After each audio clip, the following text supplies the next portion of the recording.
رجال هذه أول بطولة لهم، وإن شاء الله من بداية أول يوم بين منافسة راح تصير قوية. طبعا في أوزان إحنا عارفينها، يعني للحين كذا لاعب اللي عارفينه لعب، يعني راح دور 8 لما نبلش فيه راح تبدي الأوزان القوية، يعني راح تنافس على الذهبية. الوزنين اليوم اللي راح يلعبون. الوزنين اليوم يلعبون الوزن 78 و67.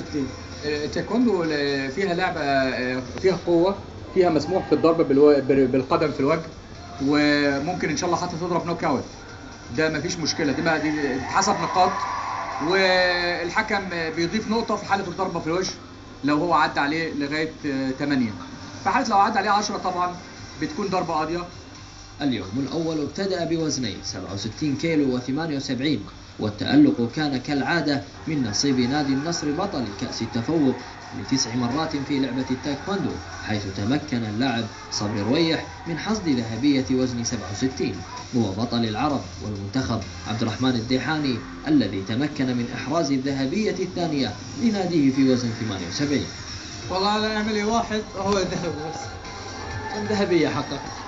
والله مستوى المحلي ما درعتهم وايد، بس عندك الخليج 3 ذهب، وعندي فضية وعندي برونزية، وعندي العرب عندي ذهبية وفضية، والعالم مشاركات و7 العالم.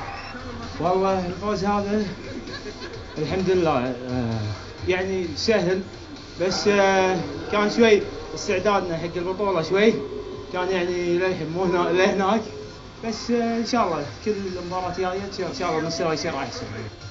الألعاب الفردية عودتنا على التألق والتميز بإحراز الألقاب، على عكس الألعاب الجماعية التي خيبت الآمال في أوقات كثيرة.